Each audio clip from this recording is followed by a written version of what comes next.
you're considered a clean comic. Is that fair? Yeah. Do you not like that, or yeah, are you okay with that? well, you know what? It's funny. It comes with connotations. Yes. You know. So yeah. what are those?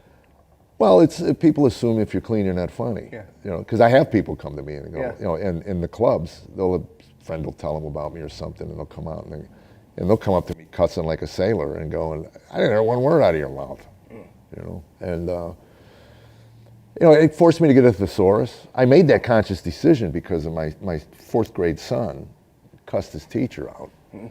So I get called into school with my wife, and you know, I said, I'd love to look you in the eye and tell you I have no idea where that child heard that kind of language.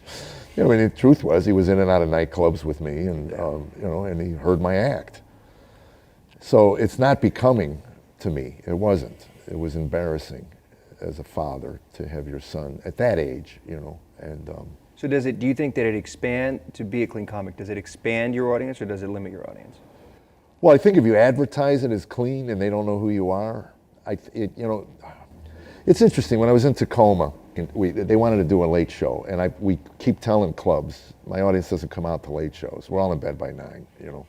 You know, my standard line is, I'll get you home before the babysitter hits the liquor cabinet, you know. They said, we're going to do a 9 o'clock. And I said, you know, so anyway, 2 weeks out, they call and say, nobody's buying tickets. And it's like, you want to go, I told you, you know. But anyway, we're going to paper the room. And I don't like that. I want my audience, you know, I want them to know me before, you know, or at least. Anyway, I'm in the bathroom before the 9 o'clock show, and 2 guys come in, they go, you ever hear of this guy? And the guy goes, no.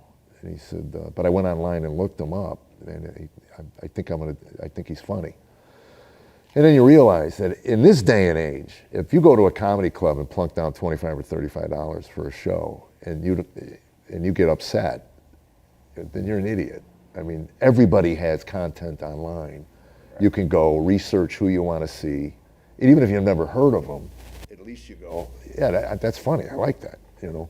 But when you say you want your people in the audience, that's, you know, when you look at the comments on your videos, and you watch a standard comedy clip online and you see comments, usually they're about the clip.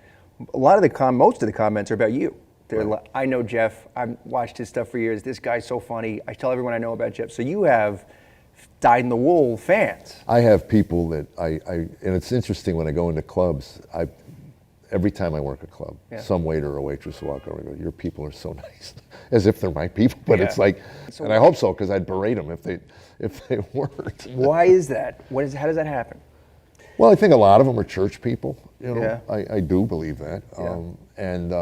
Again, it's a vibe that you go online and you look at the stuff. So, you know, I mean, I would think that Cosby's audience was different, you know, in the sense that they're just... Your material's not Christian, though. Your material's about life. Not at it's all. about people. Yeah, it's about human beings. Yeah. And so but it is for multiple generations can watch it together. Right, and relate to different parts of the story. And it's like with Brian Regan. Yeah, Jerry Seinfeld had a story, you brought up Seinfeld, he had a story on a show where he said that he had a joke when he was early in his career about Superman, and he said he's in the middle of the joke, and the punchline is, and every week Superman's off at some cave. And he said he did it the next week, and he took out the curse to see if it would land. He said, and nobody laughed. Right. He said, so he realized that it wasn't funny. They were laughing because he threw in a quick shock value expletive. It's funny, he told me then that night that we sat together, he said, I said, why do you work clean? And he said, you know, at that time, there was HBO, Showtime, Letterman, and Tonight Show, and that was about it. There was no internet. So anyway, he said, why do a joke for 300 people when you can do a joke for 300 million people? He said, it's the box. That's the goal, is the box.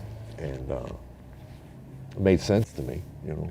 And then once I cleaned up, I realized nobody's going to walk out on me because I offended them. They may walk out because they don't think it's funny, it's not their cup of tea, but they're not going to walk out because I angered them too much, you know. I mean, you know, I stay away from politics. I even stay away from religion, you know. Again, if you're going to do satire, you need to know your topic well enough to know whose toes you're stepping on purposely. And I don't know that much about religion, even though I'm in the faith. I don't know all of the sacred cows.